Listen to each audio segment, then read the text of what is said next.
So, if you're a guest with us today and it hasn't been explained to you yet, we don't sit this way every Sunday, okay? This is just for the purpose of today's service, and again, I'll try and explain this. What we've done, we're doing a sermon series on Jewish festivals, Jewish holidays, and what we're doing is we're looking at the ones that really lead up to Easter. So today is Yom Kippur, and it's a day that focused in on forgiveness. So we'll help you understand a bit of what happened on the Day of Atonement, or Yom Kippur, in the temple. There are so many details about the temple that we could do an 8-week study and probably just kind of touch the tops of them. So what we're going to be able to do in a 25-minute message, please understand there are just certain points that are focused in on. So how we're going to do this is we'll have a scripture read that will deal with a certain part of the temple or the actions of the temple, and then I'll expand on that. So let's have our first scripture, please. It's from Hebrews 9, 1 through 5.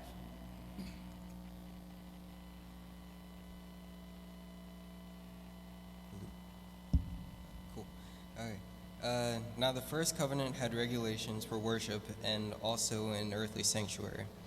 A tabernacle was set up in its first room, where the lampstand and the table with its concentrated bread.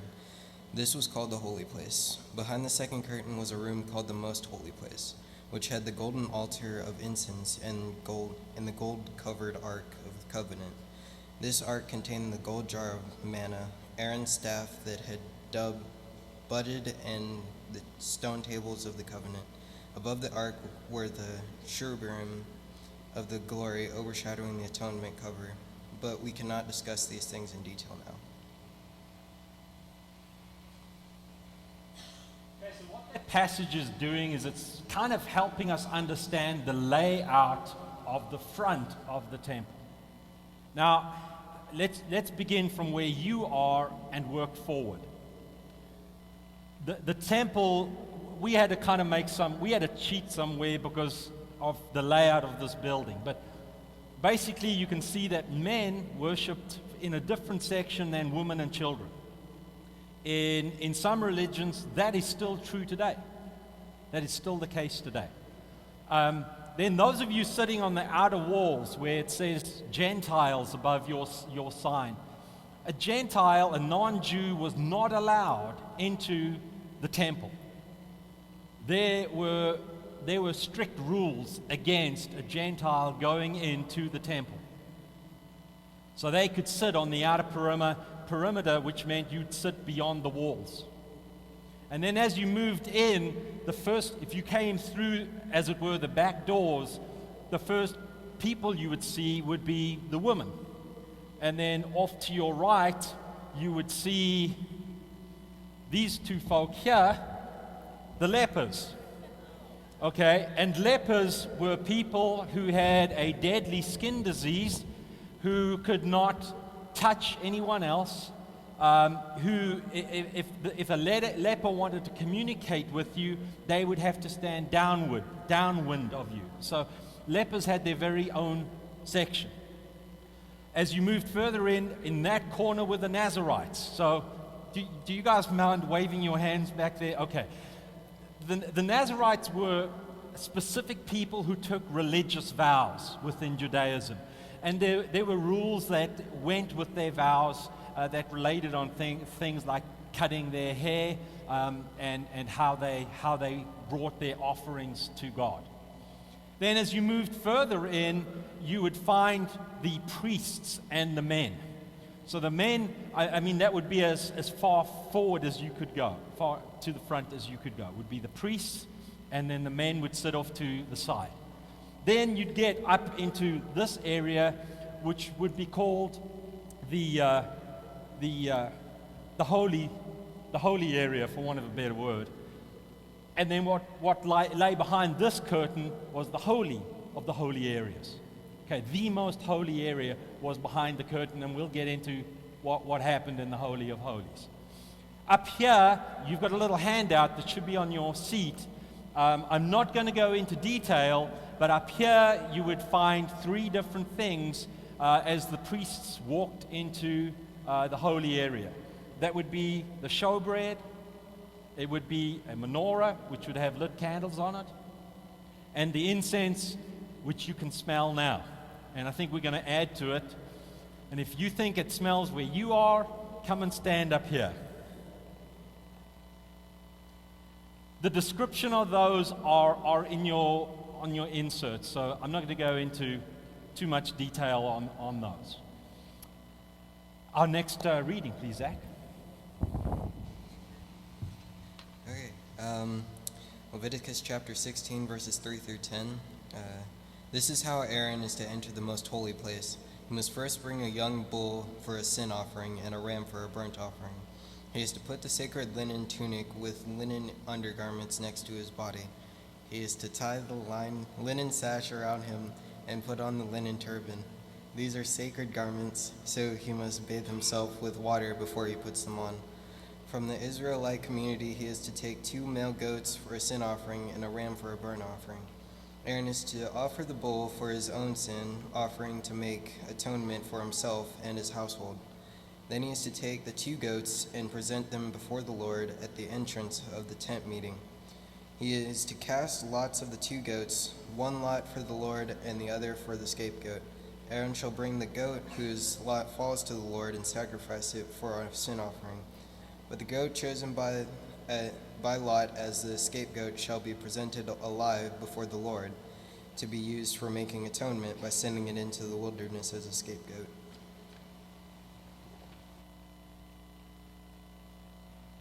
One, if we can just go through those one at a time, and we'll try and explain this.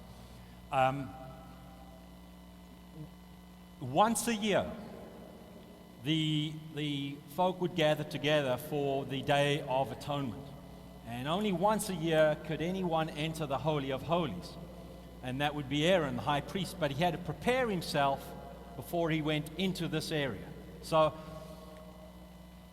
the main thing with Judaism was that they would offer sacrifices, symbolic of dealing with their sins or offering themselves to God. We'll explain a bit on that as to the technicalities of how it works. But here's how Aaron has to prepare himself before he goes into this area. So Aaron had to bring a young bull for a sin offering and a ram for a burnt offering. And if we go to the next slide, there we go. He's to put on a sacred tunic with undergarments. He's to tie the linen sash around him and put on the linen turban.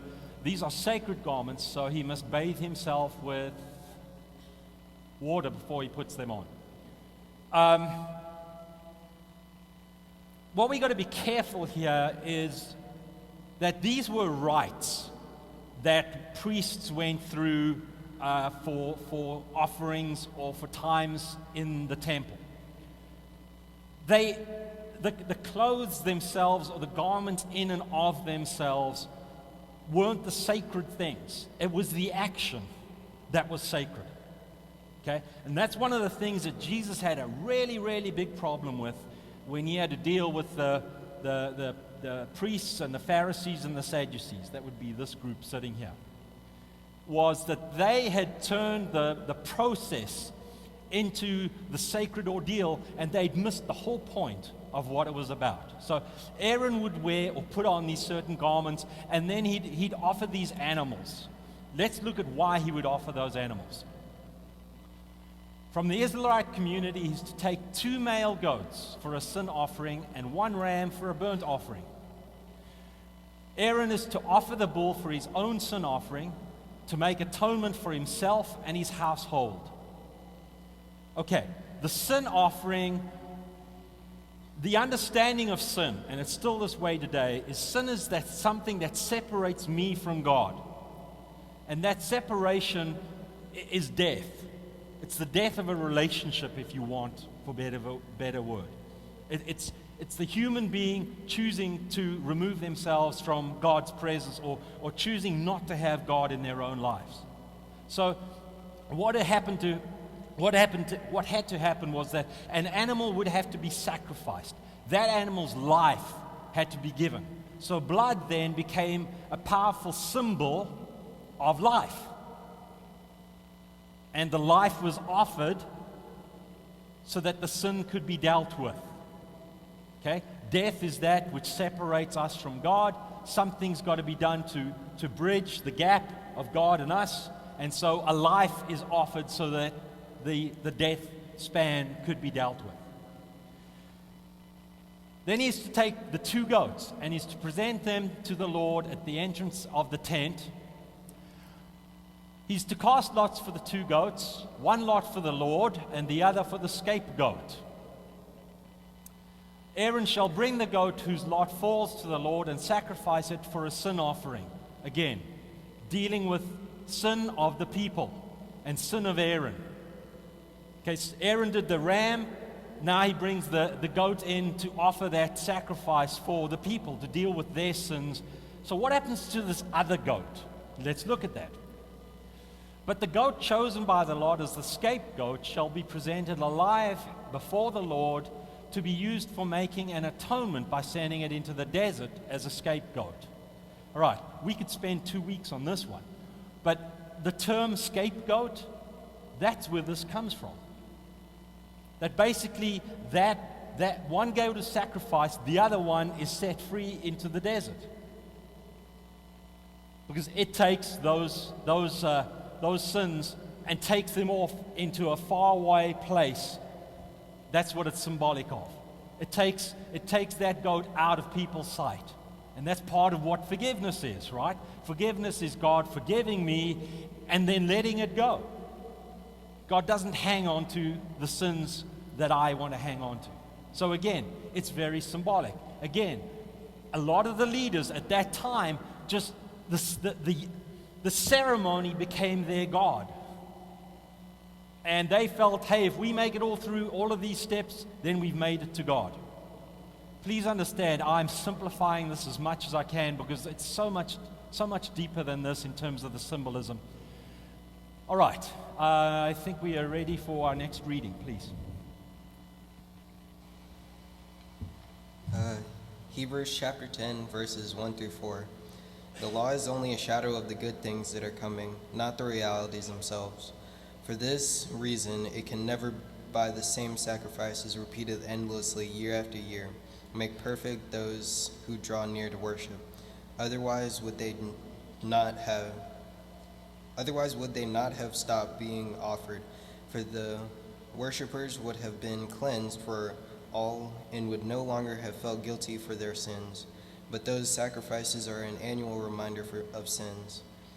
It is impossible for the blood of bulls and goats to take away sins. Okay. Juan, if you can just leave the last slide up. Okay. So here's Paul saying exactly what we've been trying to say. And he says it in this very succinct sentence. It is impossible for the blood of bulls and goats to take away sins. The only way that sin can truly be dealt with is for the individual to say, God, please forgive me.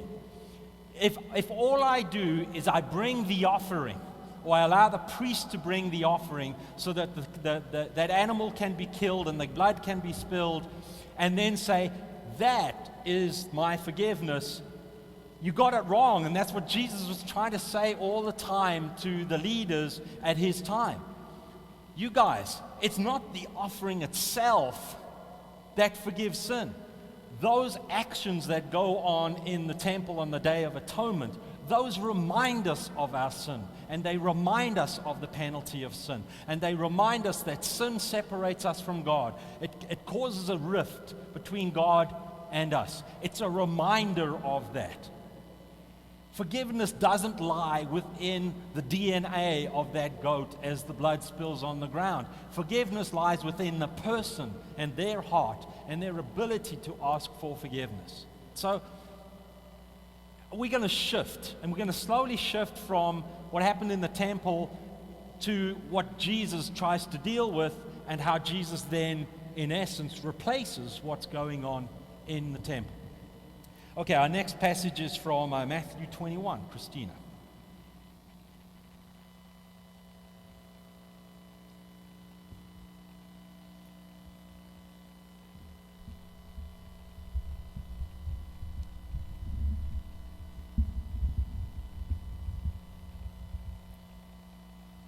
As they approached Jerusalem and came to Bethphage on the Mount of Olives, Jesus sent 2 disciples, saying to them, "Go to the village ahead of you, and at once you will find a donkey tied there, with her colt by her.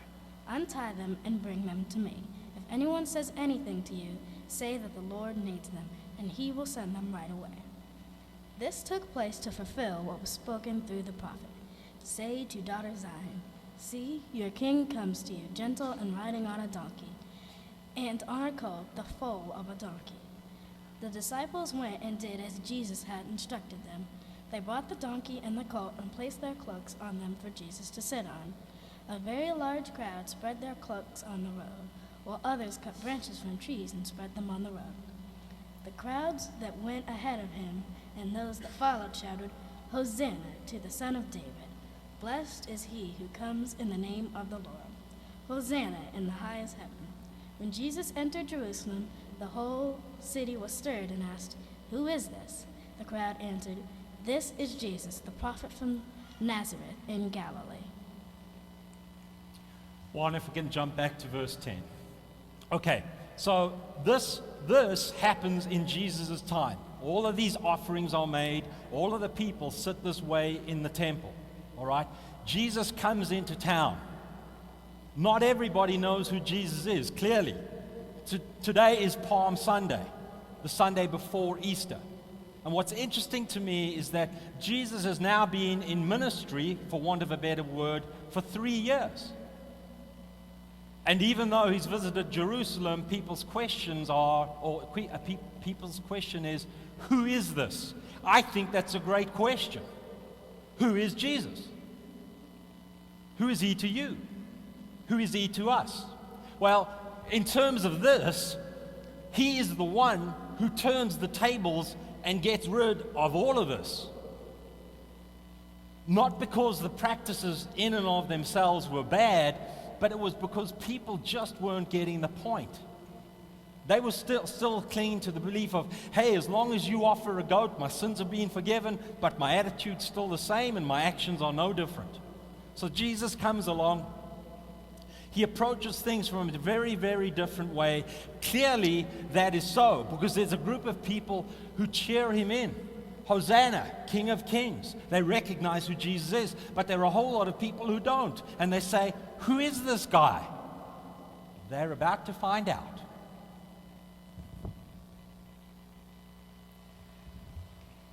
Hebrews chapter 9, verses 11 through 14. But when Christ came as a high priest of the good things that are now already here, he went through the greater and more perfect tabernacle that is not made with human hands. That is to say, is not part of this creation.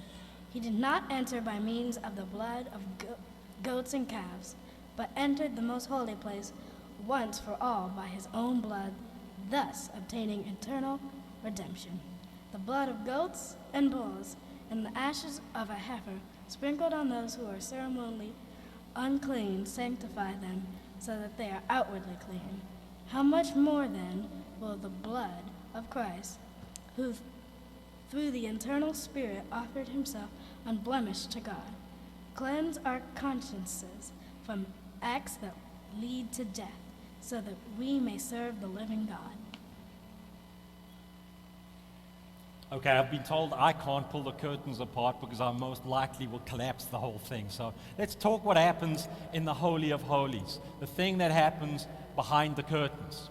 Okay, remember, the high priest, and only the high priest could go into this part of the temple. In your face, bud.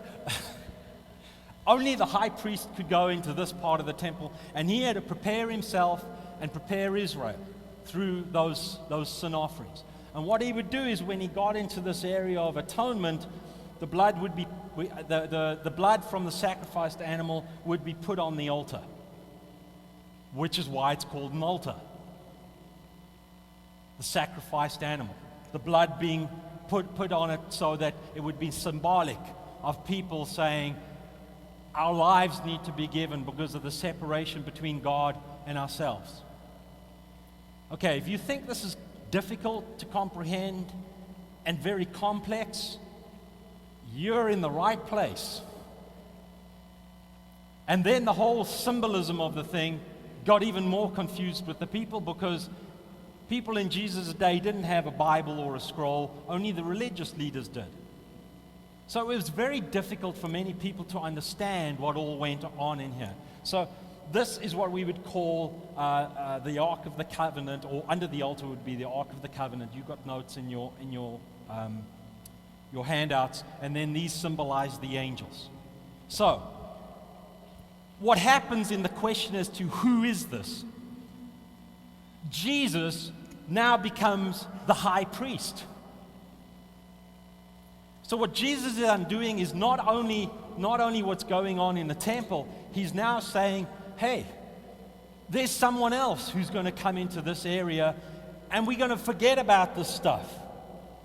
We don't have to offer an animal year after year after year. Christ becomes the one and only sacrifice, in essence, the last offering to deal with sin. Christ becomes the high priest. He doesn't need special permission to get in here. But because he loves us, he dies for us. So that the gap between God and ourselves can be spanned. Now, we've said this before, and I've got to say it again. Sin is a serious word. Now, a lot of people think it's judgmental and antiquated. It's not. It's reality. When I do something that hurts God or goes against God, it creates a rift. Those of you who are parents, you know exactly what that is. When your child does something against you or that hurts you, it makes a rift. If your child goes to the ultimate extreme, as my sister has with our family, where she has cut herself off totally, the gap is huge. There is a separation. With God and us, there's a separation. God can't just ignore this and say, you know what, I'm a loving God, forget about the sin, don't worry guys, it's a free-for-all, come on in. No, the sin has to be dealt with. There's nothing you and I can do that's great enough to span that gap. So what happens in the Old Testament is you go through all of these rituals, including the sacrifice of animals, and then people forgot to ask for forgiveness because they were reminded of the sacrifice. And Jesus comes and says, okay, let's do away with all the rigmarole. Let's do away with all the bells and smells and the gongs and pongs and all of the garments and the ornaments and all of that sort of stuff. Let's do away with it. I, Christ, will die. I will be the sacrifice that will link humans to God. Christ in love is the one who took on the sins of the world. Now, that doesn't mean that this is a go out here and do whatever you want kind of lesson. I still need to ask for forgiveness. Christ is the one who's died. But in asking for forgiveness, that's how I participate in this. So, if you remember, or maybe these curtains in the temple, or veils as some place are called, when they were closed, when Christ died, Scripture says that they were torn apart, opened. So, no longer was this kind of like this super holy place. Christ then opened the temple, and everyone was welcome. And Jesus' whole ministry radically changed things. No longer in life were people segregated, and Paul was the one who really drove this home. But Jesus said, women are just as valuable as men. Jesus said, I've died for everyone. So Gentiles no longer have to sit outside of the temple. Gentiles are no longer excluded from what's going on in here. And Paul comes along and he says, you know what? Let alone are these guys priests, but we're all priests. Because priests were set aside to do God's work. Well, guess what it is when you become a Christian? You decide, I am going to do God's work in my life. Let's have our next reading, please.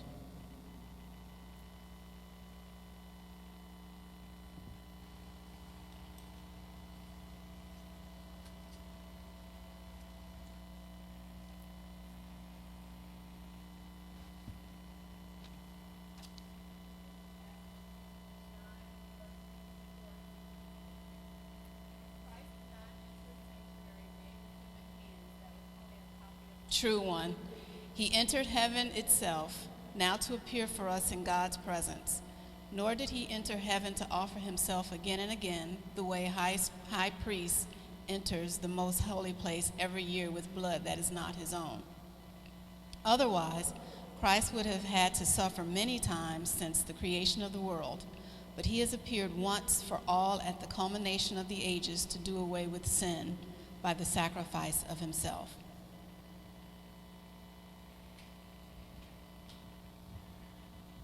Thanks, Karen.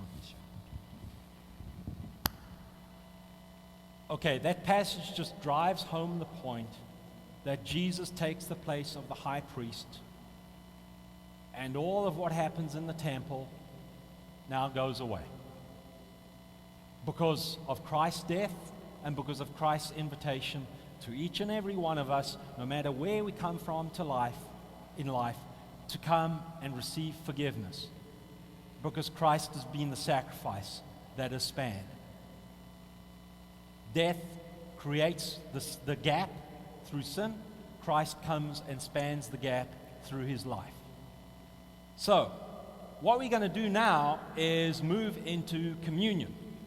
Because what I want to do is tie in what happens here and there with what we share on Sundays. So when we take the bread, Jesus sat with his disciples at Passover and he broke this bread, and that will be next week's festival that we'll be focused on at Easter will be Passover. The bread was broken, and the bread was symbolic of Christ's body being broken on the cross. And Christ's brokenness to deal with sin made us whole. So the symbol of the bread is Christ dying on the cross, being broken, that we may be whole. As United Methodists, we don't believe there's anything sacred in this bread. It is bread. The sacredness comes in understanding what Christ has done for you. And then on that same night, he took a cup. And he shared the cup with his disciples. And what happened at the Passover meal is that they would have wine. They would share wine for the Passover meal. And the wine was symbolic of blood. Symbolic of the sacrifices that took place. Symbolic of the blood that was painted across the doors of the Israelite families before they left Egypt. So blood symbolized life. At times blood gave life, and at times blood had to be shed so that life may be given. That's the symbol of wine. The symbol of bread is for brokenness. The symbol of wine is for life that is given. Now, we use grape juice. We don't use wine, but it carries the same symbolism. And just as the case is with the bread, there's nothing sacred in that cup that you drink from today.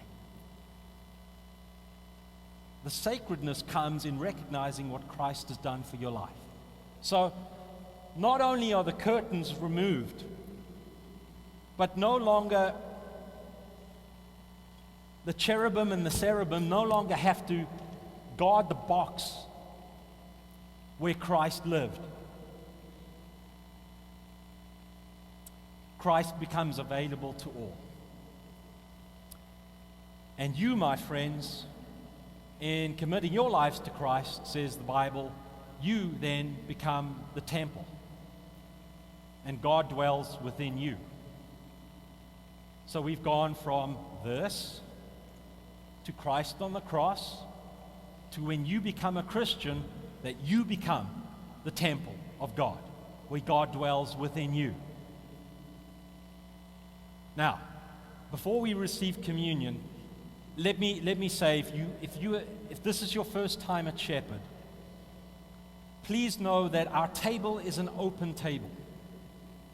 We invite everyone to share communion. Why? Because Christ died for all. Gentiles, lepers, Nazarites, women, men, priests, died for all. So please feel welcome to take communion. If you don't and you're not comfortable with that, we respect that, and you're welcome to stay where you are and pray.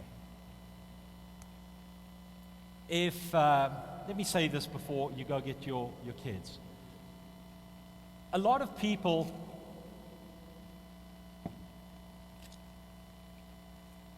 call this the altar. It's what we usually put our communion. Doesn't matter if it falls now, right? We call that the communion table, where we put the elements on. It's a table. It's no longer an altar.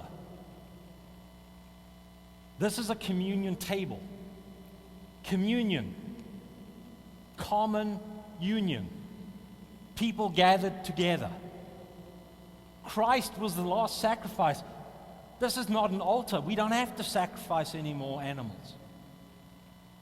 It's communion. We all gather together to share in the bread and to share in the cup. Parents, if you want to go and get your kids, if they're not in worship, now would be a great time to do that. Just have them come sit where you are at this moment in time. I'm going to have those who are assisting in communion come and join me up front.